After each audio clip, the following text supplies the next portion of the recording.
Ganapati is a form of the divine that immediately brings to the mind a certain joy. His entire form, whether it is that beautiful pot belly, whether it is the large ears, every part of him just is so mesmerizing. But behind this form lies some beautiful connections. Sanatana Dharma recognizes and celebrates 6 absolute forms of the supreme most truth. These 6 forms are called Shan Matas, where Shan refers to 6 and Matas refer to different schools. These 6 forms are complete manifestations of Parabrahma. They are Ganapati, Skanda, Vishnu, Shiva, Shakti, and finally Surya. Now, all these Shanmatas can be compared to different branches of the same tree, the tree being that of Vedas or Jnanam.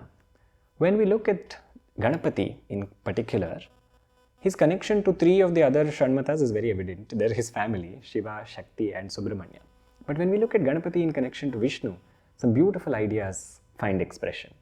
So we thought, let's look at some lesser known connections between them, taking the help of stories, because the idea of Puranic stories is not just to be that of something that is engrossing for the mind.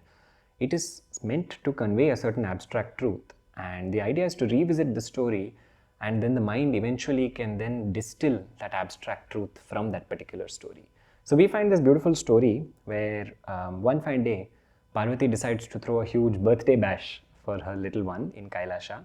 Ganapati's birthday is approaching. It is on Bhadrapada Shuddha Chaturthi, known as Ganesh Chaturthi or Vinayak Chaturthi, and she arranges a massive celebration. So when she does that, she sends invites for all the 3 worlds. She of course invites her brother Vishnu, and Vishnu, however, wants a certain leela to happen. So he doesn't decline the invitation, but he decides to send somebody else because he wants to communicate a certain truth to them. So when he decides to do this, he tells one of his ganas in Vaikuntha that, look, I am not going to be available on this particular day, so why don't you go as my representative? This gana agrees and he goes. The entire celebration happens for the birthday boy, and after the celebration, Parvati is Annapurna herself. So very naturally, she arranges for a huge lunch gathering, and everybody is asked to go and eat. Everybody goes except this one particular gana, who tells Parvati that, Amma, if you don't mind, I will leave now. And Parvati says, but you must eat and go. And he says, Amma, we have a niyama, we have a rule in Vaikuntham that we do not eat until we have had Swami Darshanam. Now my Swami is in Vaikuntham, he is not here. So I cannot eat before I see him. So if you don't mind, I will leave. Parvati gives him permission and says, all right, if you must go indeed, then go ahead. But before you go and take leave from Ganapati. Ganapati is very tired from all of this birthday party. So why don't you go and he's resting in that room, go visit him, just tell him that you are leaving. The Gana agrees. He opens the room of that Bhavanam and expects to see a small Bala Ganapati there sleeping on the bed. But when he opens that door, what the Gana sees surprises him. He sees the milky ocean. He sees the Kshira Samudram. On top of that, he sees Adisesha. And on Adisesha is lying Narayana with Shankha Chakra Gada Padma, just as he would in Vaikuntha. Immediately the Gana comes out, says, Amma, I have had Swami Darshanam, I can eat now. Now this particular story is very beautiful because it communicates so many different ideas. One is the identicality between Ganapati and Vishnu Tattvam.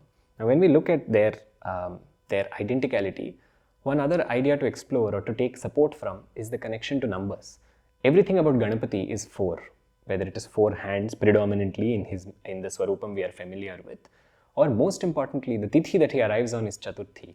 Ganapati is fond of Chatur Laksha Japasuprita is one of his names. He who is fond of or who gives Siddhi to somebody who chants his mantram 4 lakh times specifically. So everything about Ganapati is 4 as we know it. But there is another Devata who is fond of 4, and that is Vishnu. If you read the Vishnu Sahasranamam, there are so many different names of Vishnu that talk about Chatur or 4. This idea of 4, it communicates 4 directions. 4 directions are being illumined, they're radiating with the energy from the central source.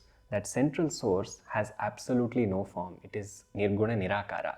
That central force is Pranavam.